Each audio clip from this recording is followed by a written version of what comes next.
Hello friends, ऑसिलेशनच्या part 9 मध्ये आपले सर्वांचे स्वागत.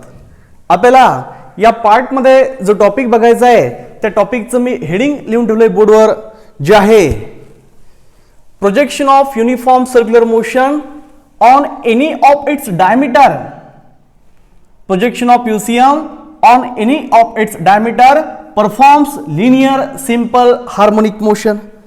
म्हणजे काय आपल्याला या पार्ट मध्ये बघायचं आहे की जोही पार्टिकल परफॉर्म करतो युनिफॉर्म सर्क्युलर मोशन, जोही पार्टिकल परफॉर्म करतो युनिफॉर्म सर्क्युलर मोशन, अशा पार्टिकलचं जर आपण कुठल्याही डायमीटरवर घेतलं प्रोजेक्शन, तर ते प्रोजेक्शन त्या पोझिशनचं प्रोजेक्शन परफॉर्म करतं लिनियर सिंपल हार्मोनिक मोशन, असं आपल्याला शो करायचं आहे.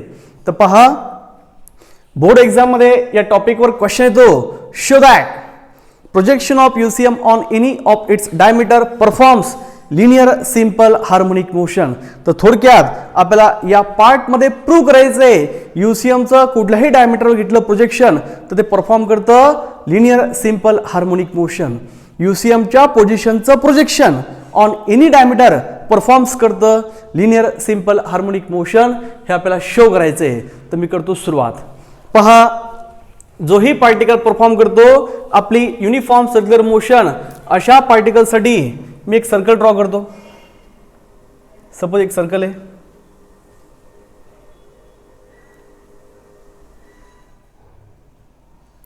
हे एक असं सर्कल आहे की ज्या सर्कलचं सेंटर आहे O आणि दोन डायमीटर मी दाखवतो एकमेकांना म्युच्युअली परपेंडिक्युलर.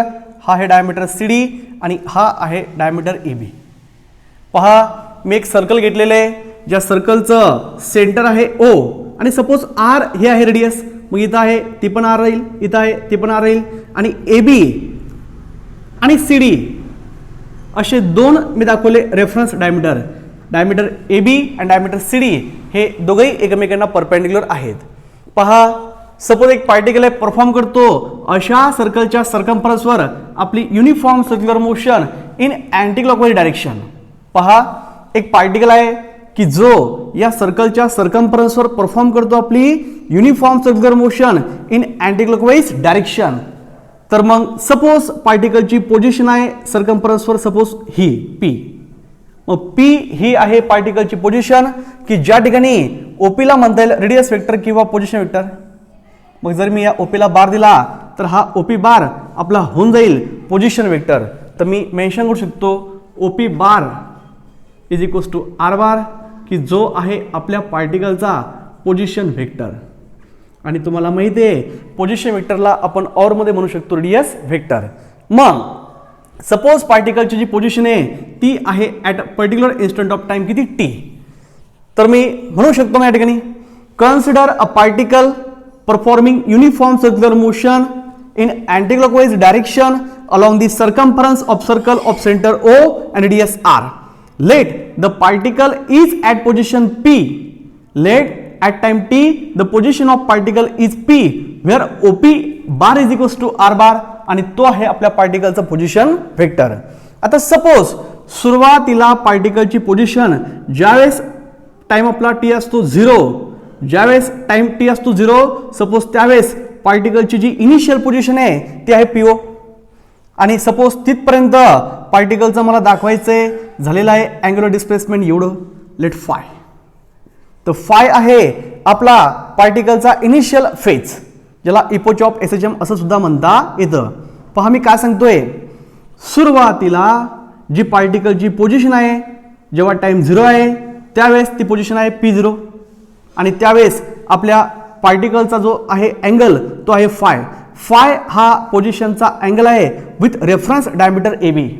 जर ही पोझिशन या ठिकाणी असते तर फायची किंमत काय झाली असते आपली 0 डिग्री. जर तीच पोझिशन P0 इथं असेल तर फायची किंमत होऊन जाईल 90 डिग्री. जर तीच पोझिशन इथं असेल तर होऊन जाईल 180 डिग्री. जर इथं असेल तर होऊन जाईल 270 डिग्री आणि परत इथं आला तर होऊन जाईल 360 डिग्री. पहा, जी सध्या पार्टिकलची पोझिशन आहे P0 ती आहे इनिशियल पोझिशन, म्हणजे ज्यावेळेस टाइम काय असतो आपला 0. तीच पोझिशन जर या ठिकाणी असते तर फाय झाला असता 0 डिग्री किंवा 0 रेडियन. तीच पोझिशन जर इथं नसून इथं असती म्हणजे सी पोझिशनला असती तर तो फाय झाला असता 90 डिग्री किंवा त्याला ऑरमध्ये घेता येतं π/2 रेडियन. तीच पोझिशन जर या ए पॉइंटला आली तर अँगल होऊन जाईल डिग्रीमध्ये 180 डिग्री किंवा रेडियनमध्ये होऊन जाईल पाय रेडियन. किंवा इथं आली तर 270 डिग्री किंवा याला ऑरमध्ये घेता येतं 3π/2 रेडियन. किंवा जर परत ती इथं आली तर 360 डिग्री किंवा आपण त्याला बोलू शकतो 2π रेडियन. तर पहा अलग अलग पोझिशननुसार तुमच्या फायची किंमत बदलते, वेगवेगळी होते.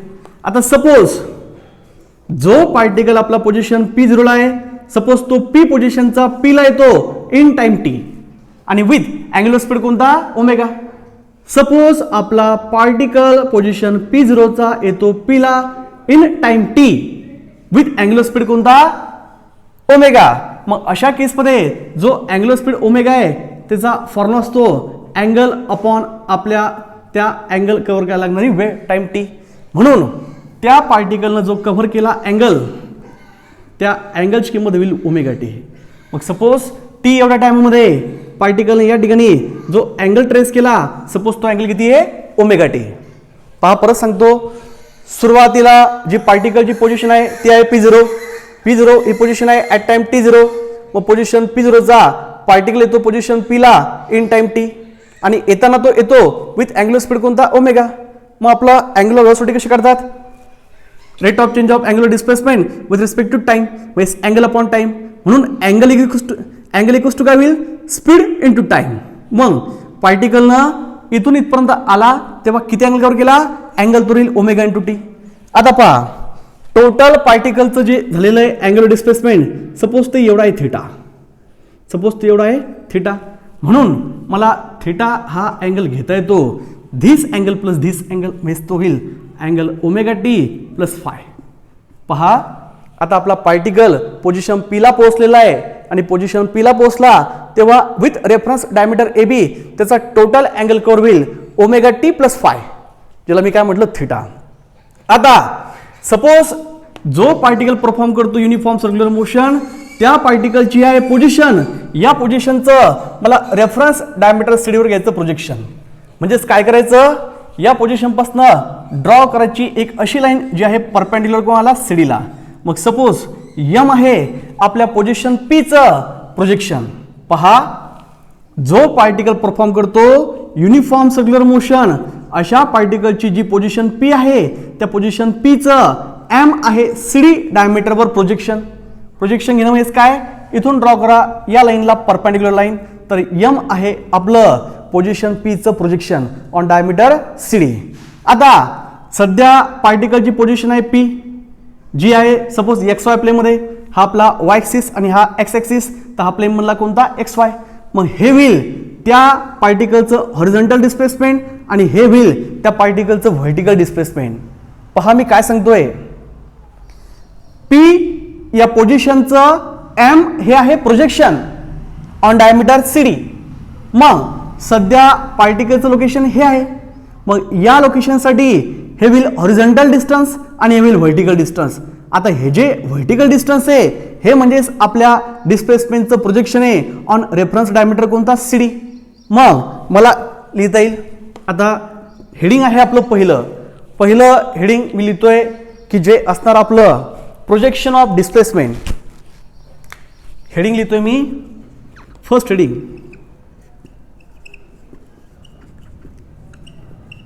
Projection of displacement.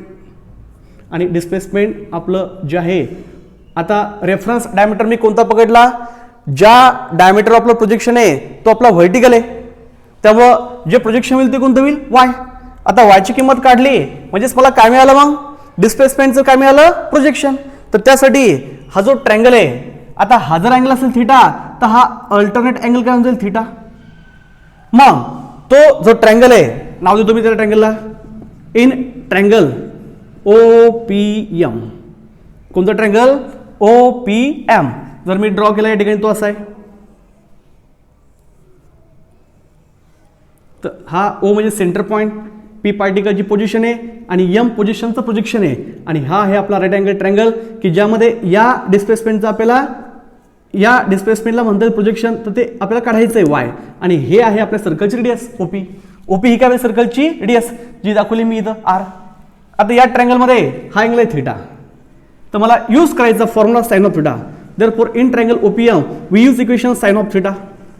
तर विल ऑपोजिट साइड कोणती होईल ओएम अपॉन हायपोटेन्यूस कोणता होईल ओपी. मग ओपी ओएम ला पुट करा. ओएम आहे आपलं वाय आणि ओपी आहे आपलं आर. देअरफॉर वायचं इक्वेशन म्हणतं आर साइन थीटा. हे जे आर आहे याला मल्टिप्लाय करा, ते इक्वेशन म्हणतं आर आर साइन थीटा. परंतु थीटाची किंमत मी आधीच लिहून ठेवली आहे की तो अँगल म्हणजेच आपला कोणता आहे R sine of omega T plus phi. आता मी या इक्वेशनला नाव देतो इक्वेशन ए. तर पहा हे जे ए इक्वेशन मी या ठिकाणी डिराईव्ह केलं ते इक्वेशन याला सिमिलर आहे का पहा बरं. कोणतं equation X equals to A sine of omega T plus phi, जे ऑलरेडी आपण प्रूव्ह केलेलं आहे की जोही पार्टिकल परफॉर्म करतो लिनियर सिंपल हार्मोनिक मोशन अशा पार्टिकलचं डिस्प्लेसमेंटचं जे जनरल इक्वेशन आहे ते हे असतं. आता हे इक्वेशन आणि हे इक्वेशन जर तुम्ही कम्पेअर केलं तर सेमच आहे, फक्त जो पार्टिकल आडवा ऑसिलेट व्हायचा तो आता उभा ऑसिलेट होतोय. म्हणजे जो व्हायचा ऑन एक्स ॲक्सिस ऑसिलेट आता तो होतोय ऑन वाय ॲक्सिस ऑसिलेट. मग जसं दिसतं हे इक्वेशन तसंच हे इक्वेशन आहे, फक्त इथं अँप्लिट्यूड ए होता, इथं अँप्लिट्यूड काय असणार आर. जो अँगल इथं आहे तो सेम अँगल इथंही आहे की ज्यामध्ये फाय असतो इनिशियल अँगल आणि ओमेगा टी हा आपला वाढलेला अँगल आहे, आणि या दोन अँगलची सम म्हणजेच आपला अँगल पूर्ण आहे. तर पहा या इक्वेशनला आणि या इक्वेशनला मी कम्पेअर केलं तर मला असं म्हणता येईल हे आपलं या ठिकाणचं इक्वेशन आहे डिस्प्लेसमेंटचं की जो पार्टिकल परफॉर्म करतो आपला लिनियर सिंपल हार्मोनिक मोशन. तर पहा या इक्वेशनच्या खाली म्हणू शकतो me this is the equation for displacement of a particle performing linear simple harmonic motion. तर हे आहे आपल्या डिस्प्लेसमेंटचं इक्वेशन ज्याला मी नाव दिलं इक्वेशन नंबर ए. आता मला सेकंड क्वांटिटी आहे व्हेलॉसिटी, तिचं घ्यायचं प्रोजेक्शन. तर मी हेडिंग लिहितोय प्रोजेक्शन ऑफ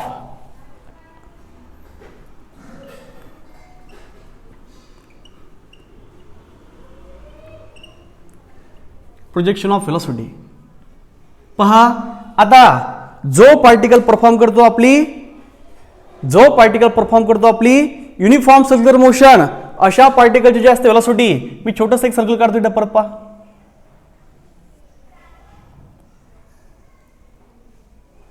सध्या ही आहे आपल्या पार्टिकलची पोझिशन, जी आहे पोझिशन कोणती पी. मग जोही पार्टिकल परफॉर्म करतो युनिफॉर्म सर्क्युलर मोशन अशा पार्टिकलची जी असते व्हेलॉसिटी ती ऑलवेज असते टॅन्जेन्शियल वेक्टर. मग टॅन्जेन्शियल वेक्टर मी जर दाखवला या ठिकाणी या पोझिशनला तो होईल असा. मग ही जी व्हेलॉसिटी आहे हिची किंमत असते आर इंटू ओमेगा. हे ऑलरेडी आपण प्रूव्ह केलेलं आहे इन चॅप्टर सर्क्युलर मोशन. पहा जो पार्टिकल परफॉर्म करतो युनिफॉर्म सर्क्युलर मोशन अशा पार्टिकलची जी असते व्हेलॉसिटी ती असते नेहमी टॅन्जेन्शियल वेक्टर. आता टॅन्जेन्शियल वेक्टर जे आहे व्ही तिची किंमत असते मॅग्निट्यूड आर इंटू ओमेगा. तर पहा आता ही व्हेलॉसिटी सुद्धा आपल्याला दोन पार्टमध्ये करता येते रिझॉल्व. आता सध्या या पोझिशनला जर मी हा दाखवला डायमीटर ए बी, आपल्याला माहिती आहे हा आहे आपला अँगल एवढा थीटा. कोणता हा आपला अशा प्रकारे ट्रायंगल तिथे फॉर्म झालेला आहे. मग हा अँगल थीटा असेल तर मला सांगा जर मी या लाईनला पुढे मागे एक्सटेंड केलं आणि इथं जर ड्रॉ केली एक व्हर्टिकल लाईन तर मला सांगा ही झाली टँजंट, ही झाली रेडियस. टँजंट आणि रेडियस नेहमी एकमेकांना असते परपेंडिक्युलर. जर हा अँगल होईल थीटा, हा होईल 90 मायनस थीटा आणि हा परत आहे एवढा 90, तर हा 90 मायनस थीटा जर 90तनं मायनस केला तर आपल्याला हा अँगल भेटतो थीटा. पहा मी काय सांगितलं, सध्या ही जी आपली लाईन आहे ही हॉरिझॉन्टल लाईन आहे आणि ही आपली लाईन आहे टुवर्ड द सेंटर. मग या लाईनचा या लाईन सोबत अँगल थीटा आहे तर तुम्ही दाखवलाय. आता ही झाली आपली रेडियस, आणि ही झाली आपली टँजंट. तर रेडियस आणि टँजंट नेहमी एकमेकांना असते परपेंडिक्युलर. मग जर हा अँगल असेल एवढा थीटा तर हा होईल एवढा 90 मायनस थीटा. कोणता हा, मग हा जर थीटा आहे हा 90 मायनस थीटा आहे तर परत हा पूर्ण होईल 90 एवढा. मग 90तनं जर तुम्ही हा मायनस केला तर हा अँगल भेटतो तुम्हाला थीटा. आता थीटा एवढ्या अँगलनं जर आपण व्हीचे दोन पार्ट पाडले तर हा होईल हॉरिझॉन्टल पार्ट आणि हा होईल व्हर्टिकल पार्ट. आता हा जो व्हर्टिकल पार्ट आहे याला म्हणायचं व्ही वाय आणि हा जो हॉरिझॉन्टल पार्ट आहे याला म्हणायचं व्ही एक्स. आता आपल्याला तो पार्ट महत्वाचा आहे जो अलॉंग डायमीटर सी डी आहे. असं म्हणता येईल हा अलॉंग डायमीटर ए बी आहे आणि हा म्हणता येईल अलॉंग डायमीटर सी डी. मग व्हेलॉसिटीचं जर आपण सीडी वर घेतलं प्रोजेक्शन तर तो कंपाऊंड होईल कोणता व्ही वाय. मग व्ही वाय चं इक्वेशन मला घेता येतं काय होईल या ठिकाणी जर रिझॉल्युशन केलं हा कंपाऊंड होईल व्ही साइन थिटा आणि हा होईल V cos theta, V cos of theta. पण आपल्याकडे व्हीची किंमत अवेलेबल आहे कोणती आर ओमेगा. मग मी जर किंमत टाकून दिली तर इक्वेशन बनतं V Y is equals to R omega cos of theta. तर परत पहा मला इथं परत किंमत टाकायची थिटाची जी आहे ओमेगा टी प्लस फाय. आता मी या इक्वेशनला मी नाव देतो इक्वेशन बी. आता पहा हे इक्वेशन तुम्हाला दिसणार नाही कदाचित, थोडं मी अलीकडे लिहितोय. V Y is equals to R omega आणि पुट करा थिटाची value omega T plus phi आणि नाव द्या इक्वेशनला बी. आता जसं हे इक्वेशन आहे अशा पार्टिकलच्या डिस्प्लेसमेंटचं जो परफॉर्म करतो एल एस एच एम, तसंच हे इक्वेशन सुद्धा अशा पार्टिकलचं आहे जो परफॉर्म करतो एल एस एच एम त्याच्या व्हेलॉसिटीचं आहे. पहा कसं आपल्याला माहिती आहे व्हेलॉसिटी कशी करतात, rate of change of displacement with respect to time. इथं डिस्प्लेसमेंट आता एक्स ऐवजी काय असणार वाय. जर मी या इक्वेशनचा घेतला डेरिव्हेटिव्ह तर काय होईल आर हा जो आहे कॉन्स्टंट अँप्लिट्यूड तो ॲज इट इज. मग साईनचा डेरिव्हेटिव्ह काय असतो cos omega T plus phi आणि परत ओमेगा टी प्लस फायचा जर घेतला डेरिव्हेटिव्ह तर फायचा होईल 0, टीचा होईल 1 आणि 1 इंटू ओमेगा होईल ओमेगा. मागचं ओमेगा मी पुढे लिहिलं तर इक्वेशन म्हणतं R omega cos of omega T plus phi. पहा परत सांगतो जसं हे इक्वेशन आहे आपल्या पार्टिकलसाठी डिस्प्लेसमेंटचं की जो परफॉर्म करतो एल एस एच एम, तसंच हे इक्वेशन आहे आपल्या त्याच पार्टिकलसाठी व्हेलॉसिटीचं. कसं मला सांगा व्हेलॉसिटी कशी करतात, rate of change of displacement with respect to time. Velocity कशी करतात rate of change of displacement with respect to time. मग जर वायचा आपण घेतोय with respect to time derivative तर काय होईल आर हा असतो अँप्लिट्यूड जो असतो कॉन्स्टंट तो लिहायला लागेल ॲज इट इज. पहा मला या इक्वेशनला करायचं डिफरन्शिएट. आर हा आपला कॉन्स्टंट आहे अँप्लिट्यूड तो राहील ॲज इट इज. नंतर sine of omega T plus phi चा डेरिव्हेटिव्ह होईल cos of omega T plus phi आणि परत या अँगलमध्ये टाइम फंक्शन आलेलं आहे तर परत आपल्याला करावं लागेल डिफरन्शिएट. त्यावेळेस फायचा डेरिव्हेटिव्ह होईल 0, टीचा होईल 1 इंटू ओमेगा होईल ओमेगा. ते ओमेगा मागचं मी पुढे लिहिलं. तर असं म्हणता येईल जर मी या इक्वेशनचा घेतला डेरिव्हेटिव्ह तर हे बनतं इक्वेशन आणि म्हणून मला म्हणता येईल की हेच ते इक्वेशन आहे जे आहे व्हेलॉसिटीचं. आपण ऑरमध्ये एक इक्वेशन अजून पाहिलं होतं. आता हे इक्वेशन वेगळं जो पार्टिकल परफॉर्म करतो एल एस एच एम अशा पार्टिकलचं हे पण इक्वेशन बरोबर आहे. हे जे आपण प्रूव्ह केलं होतं हे वेगळं आणि या इक्वेशनला डिफरन्शिएट करून जे भेटतं ते हे. मग हे पण इक्वेशन कोणाचं म्हणता येईल लिनियर सिंपल हार्मोनिक मोशनचं. तर पहा मी आतापर्यंत 2 क्वांटिटी तुम्हाला दाखवून दिल्या की त्यांचं प्रोजेक्शन जर घेतलं मी डायमीटरवर तर ते परफॉर्म करतं एल एस एच एम. आता तिसरी क्वांटिटी राहिलेली कोणती आहे ॲक्सेशन. हेडिंग लिहितो मी प्रोजेक्शन ऑफ ॲक्सेलेरेशन.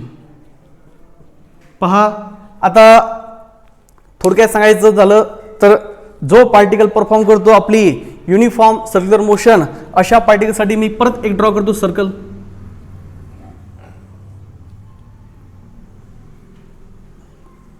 हा सर्कलचा आपला एबी डायमीटर आणि सध्या इथं आहे पार्टिकलची पोझिशन. आता जोही पार्टिकल परफॉर्म करतो युनिफॉर्म सर्क्युलर मोशन अशा पार्टिकलचं जे असतं ॲक्सेलेरेशन ते नेहमी असतं टुवर्ड द सेंटर लाईक दिस आणि त्याला म्हणतात सेंट्रिपिटल ॲक्सेलेरेशन किंवा रॅडियल ॲक्सेलेरेशन. त्याची किंमत जर घेतली तर ती असते आर इंटू ओमेगा स्क्वेअर.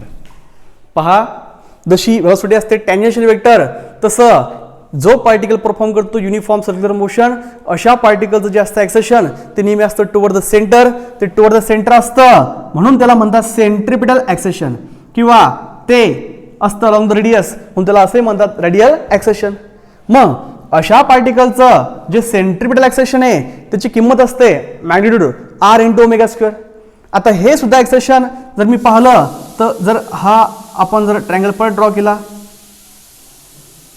तर हा अँगल आहे थिटा. मग हे सुद्धा इन्क्लाइन आहे मग याचे सुद्धा दोन भाग पडतील, हा राहील हॉरिझॉन्टल कंपाऊंड आणि हा राहील व्हर्टिकल कंपाऊंड. आता आपल्याला हा जो हॉरिझॉन्टल कंपाऊंड आहे आणि हा जो व्हर्टिकल कंपाऊंड आहे यापैकी कोणता महत्वाचा आहे? आपल्याला जे प्रोजेक्शन आहे ते घेतलेले ऑन डायमीटर कोणता? CD. मग हा जो आपला रेफरन्स डायमीटर CD आहे यावरती जो कंपाऊंड असेल तो आपला महत्वाचा आहे, तो होईल प्रोजेक्शन ऑफ एक्सेशन. आणि तो कंपाऊंड मग कोणता होईल? AY dash is equals to मग तो होईल कसा? हा व्हर्टिकल कंपाऊंड आहे, याचं रिझोल्युशन जर घेतलं तर याला लागू होईल कॉस फंक्शन आणि याला लागू होईल साइन फंक्शन. तर AY डॅशची किंमत होईल minus A dash sine of theta आणि A डॅशची किंमत अवेलेबल आहे ती होईल मायनस. का बरं? हा व्हर्टिकली कसा होता? डाऊनवर्ड. हा हॉरिझॉन्टली अपवर्ड होता म्हणून पॉझिटिव्ह आला, मात्र हा व्हर्टिकली डाऊनवर्ड आहे म्हणून तो गेला आपल्याला निगेटिव्ह. तर त्या ठिकाणी इक्वेशन बनतं मग AY डॅशचं मायनस A डॅशची किंमत आहे R omega square into sine of theta. जो थिटा आहे तो थिटा मी पुट करतो ओमेगा टी प्लस फाय. आता पहा बरं इक्वेशन इकडे R sine omega T plus five, R sine omega T plus phi याला जर मी पुट केलं Y तर चालतं. सो फ्रॉम इक्वेशन A मी लिहू शकतो AY डॅशची किंमत minus R into sorry minus R नाही minus omega square into Y, कारण की ओमेगा स्क्वेअर तिथं आहे आणि R sine of omega T plus फायची किंमत मी पुट केलेली आहे Y, याला मी नाव देतो इक्वेशन नंबर C. तर पहा इक्वेशन C हे बरोबर आपलं या इक्वेशनला होतं मॅच. आपण ॲक्सनचं इक्वेशन पुट केलं होतं, डिरेक्ट केलं ते होतं मायनस ओमेगा स्क्वेअर एक्स. आता ओमेगा स्क्वेअरला ओमेगा स्क्वेअर आहे, फक्त डिस्प्लेसमेंट हॉरिझॉन्टल होतं तर ते या केसमध्ये कसं आहे व्हर्टिकल, म्हणून एक्सच्या ऐवजी काय आलेलं आहे Y.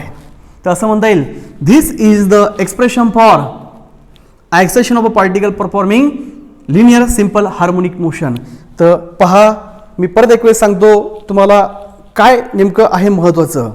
पहा आपल्याला शिकायचं आहे जोही पार्टिकल परफॉर्म करतो युनिफॉर्म सर्क्युलर मोशन, अशा पार्टिकलचं जर मी वेगवेगळ्या क्वांटिटीज घेतलं projection on any reference diameter तर ती प्रत्येक क्वांटिटी ही असते in linear simple harmonic motion. थोडक्यात UCMचं जर घेतलं प्रोजेक्शन ऑन डायमीटर तर ते परफॉर्म करतं linear simple harmonic motion. Uniform circular motion वेगळे आहे, लिनियर सिंपल हार्मोनिक मोशन वेगळे आहे, पण UCMचं जर डायमीटरवर घेतलं प्रोजेक्शन तर ते परफॉर्म करतं लिनियर सिंपल हार्मोनिक मोशन. तर हे मला शो करायचं आहे. तर त्यासाठी मी काय केलं पहा, मी एक सर्कल ड्रॉ केलं की ज्या सर्कलचं सेंटर O आणि रेडियस किती आहे R. AB आणि CD हे आहेत दोन आपले रेफरन्स डायमीटर आहे. AB हा पण डायमीटर आहे, CD हा पण डायमीटर आहे. पार्टिकलची पोझिशन आहे P. पार्टिकल परफॉर्म करतो आपली uniform circular motion in anti clockwise direction. सध्या पार्टिकलची पोझिशन आहे P at time T, where OP काय होईल? OP बार होईल आपला रेडियस वेक्टर किंवा पोझिशन वेक्टर. मग सपोज पार्टिकलची सुरुवात झाली होती पोझिशन P0 ला, की पार्टिकल इथं आलाय, मग कुठून आलाय? P0 पासून. मग P0 ही आहे पार्टिकलची इनिशियल पोझिशन की ज्यावेळेस टाइम का असतो 0. इनिशियली टाइम नेहमी का असतो 0. When time t equals to 0 then position is P0. आणि जो आपला या पोझिशनचा असेल angle with reference diameter AB तो असेल फाय. तर फायची किंमत P0 ला आहे फायच, पण ती इथं असते तर झाली असती 0 किंवा 360 डिग्री किंवा 2 पाय रेडियन. इतर घेतली असते पण किंमत जर आपण ही पोझिशन इथं पकडली असती तर फायची किंमत झाली असती 90 डिग्री किंवा पाय बाय रेडियन. जर ती इथं पकडली असती झाली असती 180 डिग्री किंवा पाय रेडियन. तर तीच पोझिशन इथली इथपर्यंत झाली असती तर मग 270 डिग्री किंवा 3 पाय बाय रेडियन, किंवा जर परत ती इथं आली तर होईल 360 डिग्री किंवा 2 पाय रेडियन. आता मला सांगायचं आहे let the particle moves from, तो मूव्ह झाला आहे, particle moves from position P0 to P in time T. मग एवढ्या टायमात ओमेगा स्पीडनं त्यानं किती अँगल कव्हर केला? तो हा अँगल आहे थिटा. सपोज थिटानी तो आपल्याला करायचा आहे त्याला मी अँगल्स म्हणतो. मग आपला फॉर्म्युला असतो ओमेगाचा angle upon time, angular displacement upon time. तर अँगल मला हवा आहे तर या स्पीडनं टाइमला मल्टिप्लाय केलं तर अँगल बनतो ओमेगा टी. मग तो अँगल मी दाखवून दिला. मग आता मला सांगा या पोझिशन P ची जी टोटल अँगलची व्हॅल्यू आहे ती सपोज किती? थिटा. आणि ती थिटा मध्ये कोण होईल? मग this angle plus this angle means तो टोटल अँगल होईल ओमेगा टी प्लस फाय. तर पहा सध्या पार्टिकल आहे पोझिशन P ला की जिथपर्यंत तिचं अँग्युलर डिस्प्लेसमेंट झालंय theta is equals to omega T plus phi. आता या पोझिशन P चं हा जो रेफरन्स डायमीटर CD आहे याच्यावर घ्यायचं मला प्रोजेक्शन आणि त्या प्रोजेक्शनला मी नाव दिलं एम. काय नाही, प्रोजेक्शन घेणं म्हणजे काय, इथून ड्रॉ करा एक परपेंडिक्युलर लाईन सीडीला, मग इथं ती आली तर या पॉइंटला मी नाव दिलं एम. आता P ही पोझिशन आहे XY प्लेनमध्ये, की सपोज हा आपला Y ॲक्सिस आणि हा X ॲक्सिस, तर पोझिशन P झाली इन XY प्लेन. मग XY प्लेनमध्ये असताना हे होईल त्याचं हॉरिझॉन्टल डिस्टन्स आणि हे होईल त्याचं व्हर्टिकल डिस्टन्स. आता या पार्टिकलच्या डिस्प्लेसमेंटचं जे प्रोजेक्शन आहे ऑन डायमीटर CD तर ते होईल कोणतं Y. याचं जर मी Y काढलं तर ते Y काढलं म्हणजे मी काय काढलं, प्रोजेक्शन काढलं कोणाचं, डिस्प्लेसमेंटचं ऑन कोणता डायमीटर CD. या पार्टिकलची ही जी पोझिशन आहे या पोझिशनचं जर मी हे घेतलं तर हे घेतलं म्हणजेच काय घेतलं, प्रोजेक्शन घेतलं. तर त्यासाठी मला हा ट्रँगल घ्यावा लागेल, in triangle OPM. In triangle OPM हा O म्हणजे सेंटर पॉइंट, P म्हणजे पोझिशन आहे आणि M म्हणजे पार्टिकलचं प्रोजेक्शन आहे. P पोझिशन आहे आणि M प्रोजेक्शन आहे. हा आपला OP रेडियस वेक्टर आहे, त्याला R म्हणता येईल आणि हे आपलं आवश्यकते आहे प्रोजेक्शन ऑफ डिस्प्लेसमेंट Y. तर या ट्रँगलमध्ये मी यूज करतो साईनचा फॉर्म्युला. तर साइन ऑफ थीटा म्हणजे काय होईल, ऑपोजिट साइड OM अपॉन हायपोटेन्यूस कोणता होईल OP. पण OM Y आहे आणि OP R आहे, मग Y ची किंमत काय होईल R साइन थीटा. मग OP ची किंमत होईल R साइन थीटाला पुट केलं मी ओमेगा टी प्लस फाय, याला मी नाव दिलं इक्वेशन नंबर A. तर पहा इक्वेशन A हे सिमिलर टू अवर इक्वेशन कोणतं आहे, एक इक्वेशन मी तुम्हाला सांगितलं होतं x equals to A sine omega T plus phi, की ज्यामध्ये A काय असतो आपला अँप्लिट्यूड. तर इन्स्टेड ऑफ A इथं R आलंय, की R म्हणजे काय आपला, जर आपलं हे असेल मेन पोझिशन आणि हे असतील एक्स्ट्रीम पोझिशन तर हे होईल आपलं अँप्लिट्यूड, म्हणजे त्याला म्हणतील रेडियस ऑफ सर्कल. मग रेडियस ऑफ सर्कल इथं काय म्हणून काम करते, अँप्लिट्यूड. तर लक्षात ठेवा y चं इक्वेशन होईल R sine omega T plus phi आणि या इक्वेशनच्या खाली मी लिहिणार this is the expression for displacement of particle performing linear simple harmonic motion. आता हे झालं, हे आपण काय केलं, हे आपण प्रोजेक्ट केलं डिस्प्लेसमेंटला ऑन रेफरन्स डायमीटर कोणता CD. आता आपल्याला घ्यायचं दुसऱ्या क्वांटिटीचं प्रोजेक्शन, जे हेडिंग आहे आपलं प्रोजेक्शन ऑफ व्हेलॉसिटी, ते आता पाहायचं आहे. परत मी सर्कल घेतलं, परत सर्कलमध्ये हा असेल आपला AB नावाचा डायमीटर, O नावाचं सेंटर आणि P नावाची आहे पार्टिकलची पोझिशन ही. आता जो पार्टिकल परफॉर्म करतो युनिफॉर्म सर्क्युलर मोशन अशा पार्टिकलची जी असते व्हेलॉसिटी वेक्टर ती नेहमी असते टँजंटवर. मग या ठिकाणची टँजंट जी आहे ती आपल्याला मिळून देते व्हेलॉसिटीची डायरेक्शन, आणि किंमत जर घेतली आपण व्हेलॉसिटीची तर ती नेहमी असते V equals to R omega. तुम्हाला फॉर्म्युला पाहायला भेटेल इन रोटेशनल डायनामिक्स. तर V इक्वल्स टू फॉर्म्युला असतो R ओमेगा. तर V ही आहे व्हेलॉसिटी आणि तिची ही आहे मॅग्निट्यूड R ओमेगा. आता जर आपण या ठिकाणी ट्रँगल ड्रॉ केला हा परत, तर हा अँगल थीटा आहे म्हणून हा अँगल थीटा आहे, हा थीटा तर हा होईल 90 मायनस थीटा आणि परत हा होईल थीटा. तर पहा नेहमी रेडियस आणि टँजंट एकमेकांना असते परपेंडिक्युलर, म्हणजे आधी हा अँगल होईल 90चा, मग हा एवढा आहे थीटा तर हा होईल 90 मायनस थीटा. आता परत ही आणि ही लाईन एकमेकांना आहे परपेंडिक्युलर, मग हा 90 मायनस थीटा तर हा होईल थीटा. मग थीटा एवढा अँगल पकडून आपण या व्हीला रिझॉल्व्ह केलं दोन पार्टमध्ये. हा आहे त्याचा हॉरिझॉन्टल कंपाऊंड आणि हा आहे आपला व्हर्टिकल कंपाऊंड. आता जो कंपाऊंड येईल ऑन डायमीटर CD म्हणजे ऑन रेफरन्स डायमीटर तो कोणता असणार, व्हर्टिकल. मग जे व्हेलॉसिटीचं प्रोजेक्शन आहे ऑन डायमीटर CD ते कोणता असणार, VY. म्हणून VY ची किंमत होईल V cos थीटा आणि हा व्हर्टिकली अपवर्ड आहे म्हणून पॉझिटिव्ह. आता V ची किंमत पुट केली मी R omega cos of theta, नंतर थीटालाही पुट केलं मी, थीटा जो आहे आपला ओमेगा टी प्लस फाय. तर या इक्वेशनला असं म्हणता येईल, हे इक्वेशन आहे आपलं व्हेलॉसिटीचं for such a particle performing linear simple harmonic motion. याला नाव दिलं इक्वेशन नंबर B. हे इक्वेशन तुम्हाला जर हवं असेल तर काहीच नाही, या इक्वेशनचा गेट डेरिव्हेटिव्ह, कारण की व्हेलॉसिटी म्हणजे काय असते, rate of change of displacement with respect to time. म्हणजे तुम्ही या इक्वेशनला जर केलं differentiate with respect to time तर तुम्हाला इक्वेशन बनतं हे. दाखवू करून पहा. जर तुम्ही घेतला डेरिव्हेटिव्ह तर R हा आहे आपला अँप्लिट्यूड जो रिमेन्स असतो कॉन्स्टंट. जशी R इथं रेडियस आहे, रेडियस नेहमी काय असते कॉन्स्टंट, तसंच अँप्लिट्यूड सुद्धा असतो कॉन्स्टंट. मग R राहील तुमचं ॲज इट इज. मग sine of omega T plus फायचा डेरिव्हेटिव्ह काय होईल, cos of omega T plus phi. आणि परत या अँगलला करावं लागेल डिफरन्शिएट, तर फायचा होईल 0, टीचा wheel 1 into omega, omega omega plus 0 फक्त ओमेगा, ते ओमेगा मी समोर घेतलं.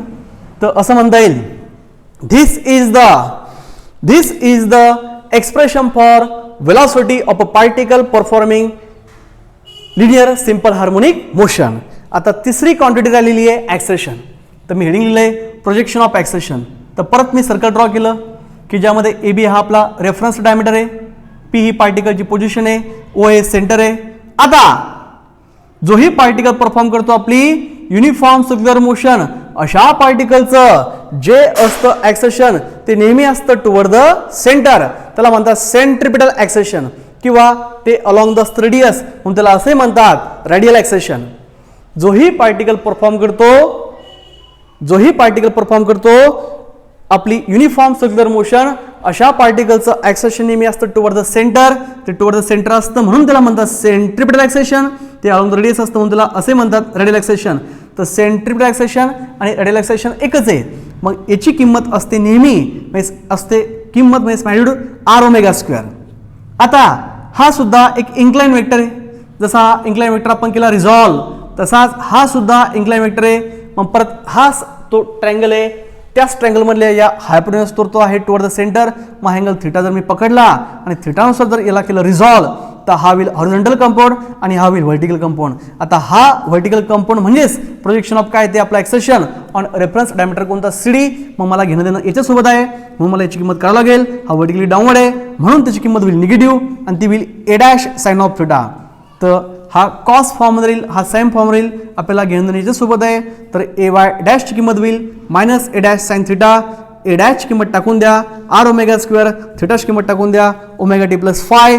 मग फ्रॉम इक्वेशन 1 म्हणण्याऐवजी A R sine omega T plus phi, इथेही पा R sine omega T plus phi. जर याच्याऐवजी मी वाय लिहिलं तर चालतं. तर माझं इक्वेशन होईल काय मग मायनस ओमेगा स्क्वेअर आणि त्याला मल्टिप्लाय करेल वाय, की जे याच्याऐवजी मी लिहिलेलं आहे. आता हे जे इक्वेशन सी आलं, हे आपलं जे इक्वेशन आपण डिराईव्ह केलं होतं ॲक्सेशनचं मायनस ओमेगा स्क्वेअर एक्स, त्याला हे सिमिलर असल्यामुळे असं म्हणता येईल this is the expression for acceleration of particle performing linear simple harmonic motion. तर पहा इक्वेशन एला, बीला आणि सीला, एला बीला सीला जर मी पाहिलं तर एक निष्कर्ष निघतो की ज्या क्वांटिटी आहेत इन युसीएम, जर एखादा पार्टिकल परफॉर्म करतो, पहा मी सेंटेन्स सांगतोय ॲट द लास्ट मोमेंट, जो पार्टिकल परफॉर्म करतो युनिफॉर्म सर्क्युलर मोशन, अशा पार्टिकलचं डिस्प्लेसमेंटचं, व्हेलॉसिटीचं आणि ॲक्सेशनचं जर या CD नावाच्या डायमीटरवर घेतलं प्रोजेक्शन म्हणजे इथं वाय घेतलं, इथं व्ही वाय घेतलं आणि इथं ए वाय डॅश घेतलं, तर ती प्रत्येक क्वांटिटी आपल्याला ती भेटते जी असते in linear simple harmonic motion. पहा UCM मध्ये प्रत्येक क्वांटिटीचं जर आपण डायमीटर सीडीवर घेतलं प्रोजेक्शन, तर ती प्रत्येक क्वांटिटी ती बनते जी असते in linear simple harmonic motion. म्हणून थोडक्यात मी म्हणू शकतो जर UCM ला प्रोजेक्ट केलं ऑन डायमीटर तर ती परफॉर्म करते लिनियर सिम्पल हार्मोनिक मोशन. तर ॲट द लास्ट मोमेंट मी एक स्टेटमेंट सांगणार. आपल्याला क्वेश्चन येतो बोर्ड एक्झाममध्ये असा, show that projection of uniform circular motion on any of its diameter performs linear simple harmonic motion. तर इक्वेशन एला बीला आणि सीला पाहून मला असं म्हणता येईल या सुद्धा त्याच क्वांटिटी आहे ज्या UCM मध्ये आहे आणि ह्याच क्वांटिटी परत आपल्याला पाय भेटतात इन LSHM. म्हणून मी सांगतो at the last moment any quantity in UCM if we project on any of its diameter then it perform linear simple harmonic motion. So projection of UCM on any of its diameter is linear simple harmonic motion. ठीक आहे.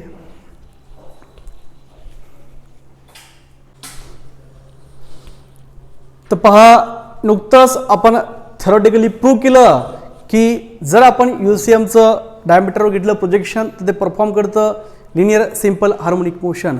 आता practically prove होईल असं एक example आहे जे आहे reference circle method या नावानं.